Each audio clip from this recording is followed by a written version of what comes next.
meditations of our hearts be acceptable in your sight, O Lord, our strength and our Redeemer. Amen.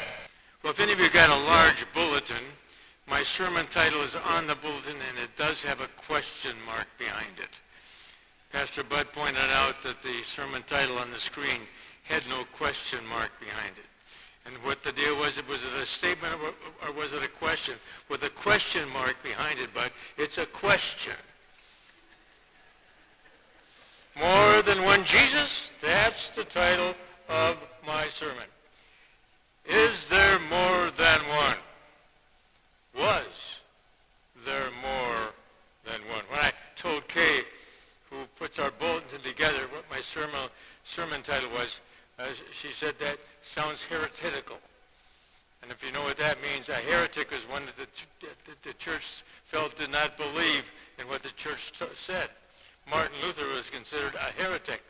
So if I'm a heretic, I'm in good company. I learned an interesting thing many years ago when I was told the real task of a pastor. And the real task of a pastor was to comfort the disturbed and disturb the comfortable. Now, if you know my schedule lately, I had a couple of weeks ago in 7 days 4 memorial services. So I did a lot of comforting the disturbed. And so, and Pastor Gary and Pastor Bud did 2 services this last week too. So in the last few weeks, we've had 6 memorial services where we have comforted the disturbed. And being I did that part, I figured I would do the second part of that today. And so being I comforted the disturbed, I thought today I would like to disturb the comfortable. And so if that's where you are, perhaps you might get a little disturbed. I've been here 17 years at American Lutheran Church, always on a part-time basis. And I've taught classes, and I usually did that in February. My class was, What Do We Believe? And so I would teach that class, and I'll also teach what we shouldn't believe, because there's a lot of stuff that people believe that we should not be believing in. Pastor Benson was always nervous when I was teaching that class on what we believe. And I think that probably when he discovered what my sermon title was for today, he decided to skip church this weekend.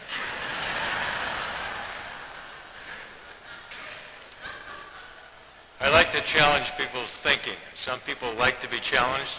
Other people don't like to be challenged because they feel threatened by that. And so I'll throw this out to you today, and I'm going to ask for you to respond. And I think most will agree that God created the world. How many agree with that? Oh, good. How many believe that God created all people, that God created humanity? Good. How many believe that God is a God of love? The God who cares for all of humanity. Have you ever asked a question? And questions are always good, because when you ask questions, you have a chance to do some growing. And ask the question, if God loves all of creation, why do so many people believe that God only loved the Jews and the Christians for so many years? Has it crossed your minds that God of all creation has done some things on earth for other people over the centuries? Maybe even in the sense of a Messiah, but Messiah was a Jewish term and an expectation. But all of our history, as far as the church is concerned, comes out of our Jewish tradition and the early Christian church tradition. So we can ask the question, has God come in the flesh to other peoples as well as Israel 2,000 years ago? Or has God come to other peoples in other ways throughout the world? Can you imagine? You just said that God is a God of love. Can you imagine a God of love ignoring the blacks in Africa for centuries and centuries? Ignoring Native Americans in the Americas, or the Chinese, or those in other Middle East places. Can we believe that God was only involved with that tiny nation called Israel? And then I'll use this term, only concerned about Israel and the Christian church, and let the rest of the world go to hell. And then there's the theology, that unless you accept Jesus Christ, you cannot go into heaven. So many people believe that. Even though the name Jesus wasn't known for centuries and centuries. It was 1,500 years after the coming of Jesus in Bethlehem that the term Christian and Jesus came to the Native Americans here where we live. For centuries, the world never heard of Jesus most of the time. Jesus, the Messiah. And the Messiah means the anointed, the one. Over the years, there have been many who have claimed to be a Messiah. Did you know that? Many. One died this last week. His name was Charles Manson. And he had said that he was a Messiah. And that he killed all those people in California. And he said he was doing a holy war because he was doing what God wanted him to do. And I lived in California during that time. Many claim to be Messiah. Jesus never did. Never claimed to be the Messiah. Never claimed to be a king. When a town in Galilee was going to try to make him to be king, he fled and went away. And Jesus said these words, "My kingdom is not of this world." Messiah. How does one deal with someone who makes that claim? Well, often such people that make that claim are put away. They're put away in institutions. When I lived in San Luis Obispo, California, my San Luis and my church were 15 miles away from Atascadero State Hospital, which was a maximum prison for the criminally insane. There were at least 3 messiahs in Atascadero State Hospital. The mother of one of those messiahs was a Lutheran. And she contacted me in San Luis Obispo, and she told me that her son was there who had claimed to be a messiah, who had told him that God wanted him to kill this particular person, which he did. And he was incarcerated. And God told him again to kill one of the prison guards, which he did. That mother asked me to visit this Messiah in the Atascadero State Hospital and arranged for me to be on the visiting list as far as he was concerned. And I did that. Of course, I knew he was not the Messiah, but it's scary anyway, sitting in a room across the table from someone who claimed to be the Messiah and who had killed 2 people. What would it be like sitting in a room with the Jesus that we know from our Bible? Probably would expect a crowd. Probably wonder if Jesus was going to do some great teaching there. And sometimes I think we would think Jesus would be more obvious today than he was 2,000 years ago. And if you know Scripture, Jesus wasn't obvious at all.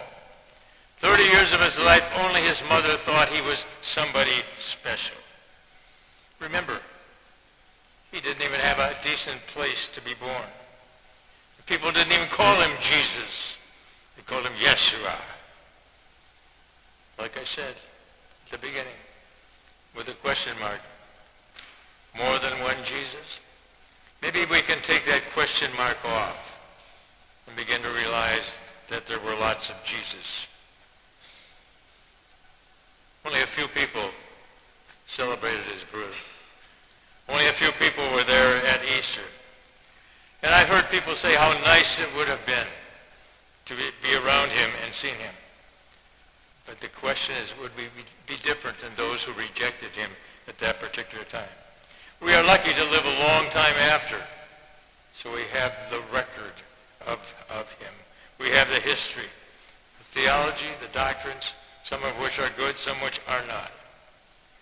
We know that Jesus was not just a regular guy. We know him as the anointed one. And that's what a Messiah is, the anointed one. Know that he is the Christ. Is it possible then the over 2,000 years since that event, could God have come in another way to other peoples that I mentioned, the blacks, Native Americans, and others? We think of Jesus living a long time ago, or being at the right hand of God and is going to come again. Next week we begin our Advent season. That'll be the theme. We think of Jesus coming into our hearts, to be alive in that way. But, again, are there other Jesus? Is there more than one? I think there is. I think there is. Or there are. Listen to the other Jesus. The other Jesus. Not the Jesus who's asking to come into our hearts, but asking to be recognized as a person. Not the Jesus who does the healing, but the Jesus who needs to be healed. Not the Jesus who comforts, but the Jesus who needs to be comforted. Not the Jesus who's a friend to all, but who needs a friend. Not the Jesus who fed the 5,000, but who needs to be fed. Not the Jesus who clothes us with righteousness, but one who needs to be clothed. Do you know any Jesus like that? That's the kind of Jesus we need to know and recognize. Not just the Jesus who came to bring salvation, but Jesus who cared for the whole human family and wants us to do the same thing. There are real Jesus alive today all over, not part of our spiritual world, but our entire world. Jesus talked about that in the gospel that Bud read today. Talking in the terms of end times and judgment day at his right hand and at his left. First, Jesus speaks to the righteous.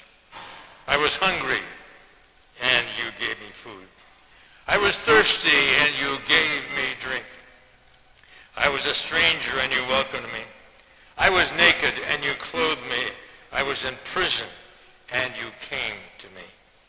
The righteous will say, Lord, when did we do those things to you? Jesus answered, the same way you did it to the least of those of my family, you did it to me. The whole human family. And the same thing to the unrighteous. You didn't feed me or welcome me. And they said, when? Inasmuch as you didn't do it in your town or in your church, you didn't do it to me. Lord, they said we wouldn't do that. Of course not. If the innkeeper would have known that the Messiah was going to be born there, he would have given them his room instead of the stable. If you watch TV on Thanksgiving, you may have seen the massive cooking that they did at St. Vincent de Paul and how they fed so many people, and how many pounds and quarts and gallons of things that they used for that.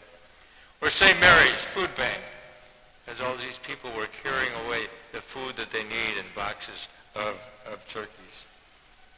The hungry, the Jesus is there. Most of you have heard of Francis of Assisi. You're familiar with his prayer. You may be known Francis for his acts of caring. Francis was wealthy. He was well-to-do. Had fine things. And one day he was out riding. He came upon a leper. If you were here Thanksgiving evening, the text was a healing of the 10 lepers, and Pastor Benson did a good job of showing that even though we don't have lepers in our community now, we have people that we treat like lepers. And we think about them in terms of being bad. In biblical times, you didn't connect with lepers. And even at the time of St. Francis of Assisi, you did not do that. You're not supposed to associate with them. If you heard of Malachi, Hawaii, up until the last century, that island was a leper colony, where if you were a leper, you were sent to Malachi. They don't have that anymore. Francis, at his time, was not supposed to associate with lepers. But he came upon a leper. He got off his horse. And this leper was loathsome. Looked terrible as lepers do. Francis went and threw his arms around this leper. And as he did that, it says the face of the leper turned into the face of Jesus. Another Jesus. And that changed his life. Then there's a story of Martin, a Roman soldier who was riding his horse into this town that had been conquered, and it was a cold, wintry day. And as they came into this town, he was confronted by a beggar who stood there shivering because he had hardly anything on his body. And Martin didn't have anything to give this beggar. So he took off his battered cloak and he cut it in half. He kept half and he gave the other half to that beggar. Later he had a dream. His dream was when he saw Jesus surrounded by a bunch of angels.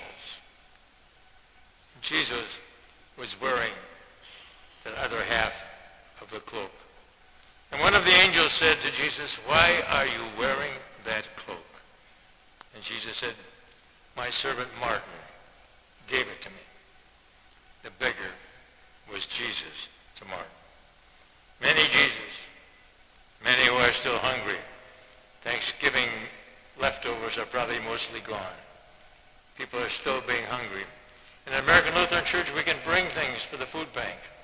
Usually on Communion Sundays, we can put them on the table in the back there. Let's do that. And one of the TV shows with showing St. Mary's Food Bank, they had the director of the food bank, and they were interviewing him.